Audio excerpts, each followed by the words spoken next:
미친 거 아니야? 와 이거 진짜 대박 사건 막 이러면서 라댕이들 오늘 당장 다 갖다 버리세요. 갑자기 왜 내 얼굴에서 황비용이 보이지? 그래서 그런 거라니까요. 이거는 거의 내 팔자나 입가에 주름이 생기라고 다리미로 지지는 수준이라고 합니다. 얼굴 혈색을 완전히 망가뜨리겠죠. 그 두피만 처지니 얼굴은 더 처지지? 오늘은 제가 충격적인 이야기들을 좀 할 겁니다. 바로 나도 모르는 사이에 내 얼굴을 못생겨지게 만든 최악의 습관들, 행동들, 버릇들 다 말할 거거든요. 그래서 영상 보시는 내내 충격을 금치 못하실 겁니다. 아마 입이 안 다물어질걸? 왜냐면 저도 처음에 이것들을 알았을 때 미친 거 아니야? 와 이거 진짜 대박 사건! 막 이러면서 온몸에 소름이 돋고 난리도 아니었거든요. 그래서 오늘 영상 끝까지 보시면 저한테 고맙다고 큰절하고 가실지도 몰라요. 그러니까 얼른 시작해 볼게요. 일단 제가 개인적으로 가장 충격받았던 건 바로 빨대로 항상 물이랑 음료 마시는 분들 있죠? 이게 입가주름이랑 팔자 주름을 엄청 만들고 나중에 나이 들어서 생기는 입술 세로 주름들 있죠. 대표적인 원인이 바로 빨대래요. 저 진짜 이거 알고 너무 충격받았거든요. 왜냐면 에사비나 레몬수 같은 거 마시면 이 치아 상한다고 해서 항상 다 빨대로 마셨는데 이 치아 건강을 위한 습관이 얼굴을 망쳤던 거지. 왜? 이 빨대로 음료를 마시면 입술이 이렇게 하고 오므리게 되잖아요. 이때 입 둘레근이라는 입술 주위에 있는 근육들이 강하게 수축하면서 입가 피부가 다른 곳보다 얇잖아요. 그래서 입가에 주름이 엄청 생기고 또 볼 쪽에 위치한 근육들도 같이 하니까 팔자 주름도 잡히잖아요. 그래서 팔자도 심해진대요. 그래가지고 저 이제 맹물은 무조건 컵에 그냥 입 대고 마십니다. 그런데 이 에사비나 레몬수 마실 때는 어떻게 빨대 안 쓰면 치아 상하잖아. 요즘 그래서 입주름 방지용 빨대라고 역시 사람들 대단해. 이거 쿠팡에서 최근에 산 거거든요. 이 빨대로 마시면 입술을 오므리지 않고 음료를 빨아 마실 수 있어요. 대박이죠. 그래서 저 집에서 요즘 에사비나 레몬수 마실 때는 항상 이 빨대 쓰고 있고요. 그리고 카페 같은 데 갔을 때는 치아 착색이 심하지 않는 뭐 캐모마일티 같은 허브티 걔네들은 그냥 뚜껑 빼서 입 대고 마시고요. 커피같이 착색이 심한 음료를 마실 때는 어쩔 수 없으니까 최대한 입술을 오므리지 않고 진짜 살짝만 문다는 느낌으로 힘을 최대한 빼고 빨아 마셔요. 정말 피곤하죠. 그래서 나중에 이 팔자랑 입가 주름이 진해지는 것보다는 100만 배 낫지 않을까 싶어요.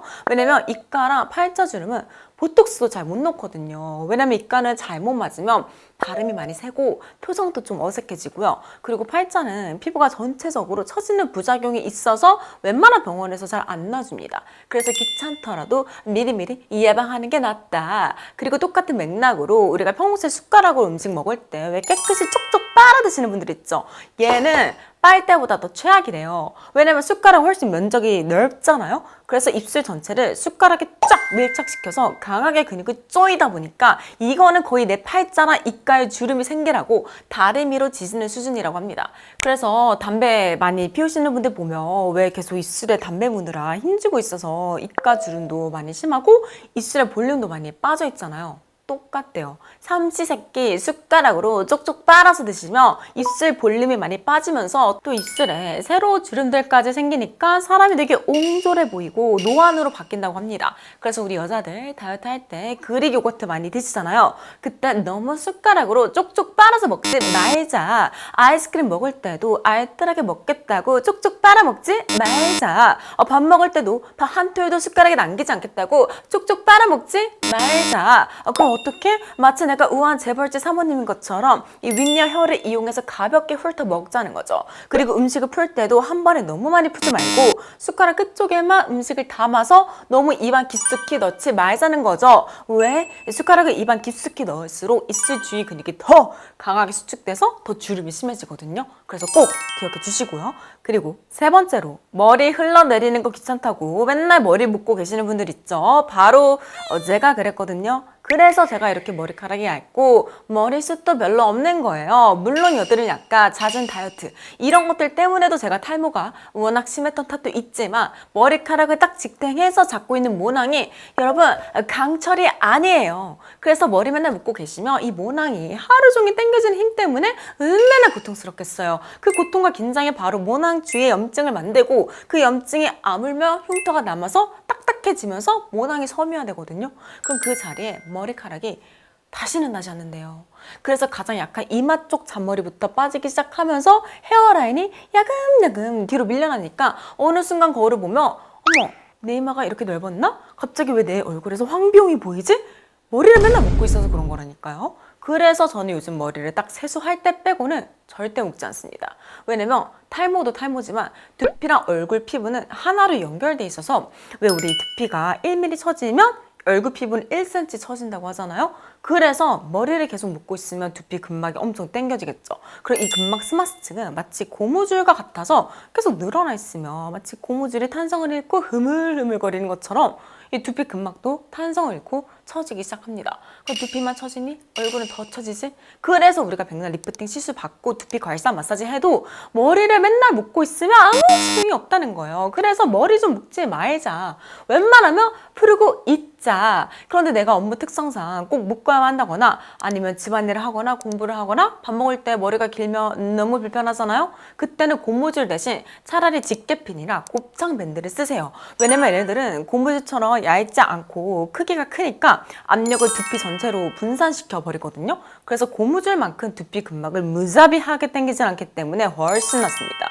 그런데 집게핀 쓸 때도 너무 짱짱하게 틀어 올리거나 곱창 밴드도 막 3번, 4번씩 틀어서 묶으면 아무 소용이 없어요. 그래서 항상 머리가 흐리지 않을 정도로만 느슨하게 묶거나 집어 올리셔야 된다. 그리고 4번째로 스마스층 하니까 생각난 건데 우리가 이제 흐르는 세월을 붙잡으려고 우리의 피 같은 돈을 주고 열심히 피부과에서 리프팅 시술 많이 받잖아요. 그런데 저는 리프팅 시술 중에서 특히 하이프 시술은 받지 않습니다.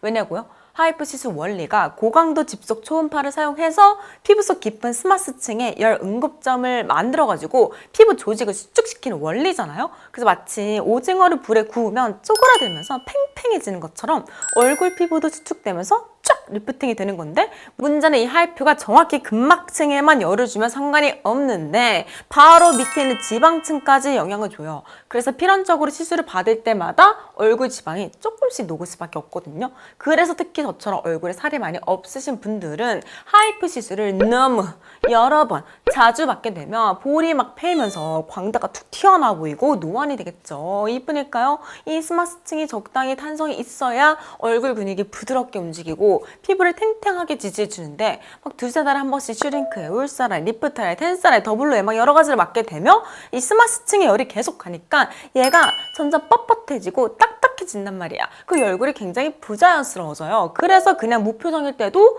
얼굴에 무슨 필러를 넣은 것 마냥 굉장히 딱딱하고 굳어 보일 수 있고요. 그리고 피부가 저처럼 얇고 얼굴에 지방이 없으신 분들은 이 안 그래도 없는 지방이 더 없어지면서 피부를 받쳐줄 이 지방이 없으니까 남는 피부가 중력을 이기지 못하고 밑으로 흘러내릴 수 있습니다.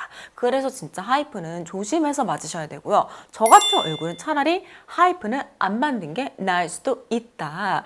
그리고 5번째로 집에서 나무로 된 숟가락 젓가락 쓰시는 분들 있죠. 아니면 요리할 때 나무로 된 조리도구들 쓰시는 분들 라둥이들 오늘 당장 다 갖다 버리세요. 무조건 스테인리스나 실리콘으로 바꾸셔야 됩니다. 왜? 나무 집기는 보기에만 예쁘지 건강에는 최악이에요. 일단 첫 번째, 나무는 미세한 구멍이 굉장히 많은 다공성 재질입니다. 그래서 설거지를 할 때 아무리 깨끗하게 헹궈도 이 구멍들이 세제물을 쫙 흡수해버려요. 그래서 우리가 조리를 하거나 뜨거운 음식을 먹을 때 나무 구멍들 속에 갇혀있던 그 세제가 조금씩 흘러나오거든요. 그래서 비록 극소량이지만 합성 계면 활성제가 들어있는 이 세제를 매일 삼시세끼 한 달, 3달, 1년, 2년 이렇게 먹으면 어떻게 되겠어요?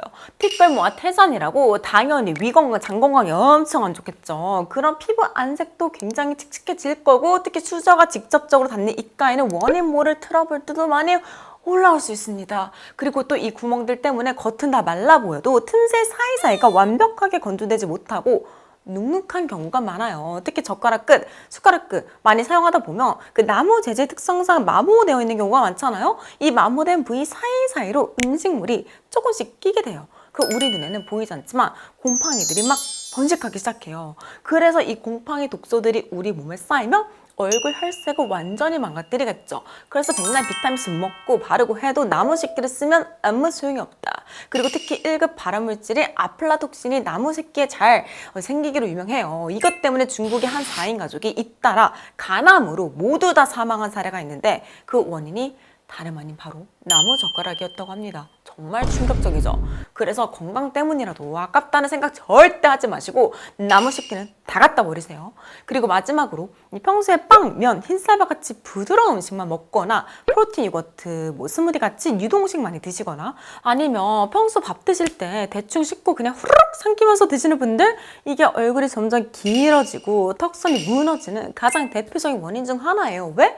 우리 뼈는 적당한 자극을 계속 줘야 이 골밀도가 유지되는데 너무 부드러운 음식만 먹거나 음식을 충분히 씹어 먹지 않으면 우리 몸은 더 이상 턱뼈랑 턱 근육이 강할 필요가 없네 하면서 턱뼈의 밀도를 낮추기 시작하고 턱 근육도 퇴화시켜버려요. 그래서 뼈와 근육 위를 덮고 있는 턱 쪽 피부가 갈 곳을 잃고 아래로 처지게 됩니다. 이것 때문에 제가 턱보톡스도 안 맞는 거예요. 왜냐면 턱 근육이 너무 퇴화되면 여기가 패이면서 얼굴이 땅코형이 되고요. 또 너무 턱이 없으면 사람이 되게 빈티나 보일 수 있거든요. 그래서 턱이 너무 없는 것보다는 약간은 있고 늘어지는 거 없이 탄탄하게 살이 딱 붙어 있어야 정은채님처럼 사람이 귀티나 보이고 훨씬 어려워 보일 수 있어요. 그리고 우리가 음식을 씹는 이 교근이라는 근육이 바로 중안부와 하안부를 탄탄하게 지지해주는 이 지지대 역할을 하는데, 이 근육이 너무 약해지면 그 주변을 감싸주는 볼살을 지탱해주지 못합니다. 그래서 광대 볼 쪽 살이 힘없이 처지면서 얼굴이 길어지게 돼요. 그렇다고 너무 질긴 음식이나 견과류 같이 딱딱한 음식들을 너무 많이 먹으면 그건 또 그거대로 턱이 너무 발달하니까 사각턱이 돼서 안 좋겠죠. 그래서 그냥 이것만 딱 지키자고요. 음식을 먹을 때 적어도 30번 이상 꼭꼭 씹어 먹자. 너무 후루룩 삼키듯이 먹지 말자. 그래야 날렵한 턱선을 지킬 수 있고 이 중안부가 길어지는 것도 예방할 수 있거든요. 그래서 오늘 이렇게 총 6가지 우리 얼굴을 못생겨지게 만드는 최악의 습관들을 살펴봤는데요. 이 도움 정말 많이 되시지 않았나요? 그래서 오늘 영상 꼭 언니, 동생, 엄마, 이모한테 다 보내드려서 우리 다 같이 예뻐지고 어려지고 건강해지자고요. 아시겠죠?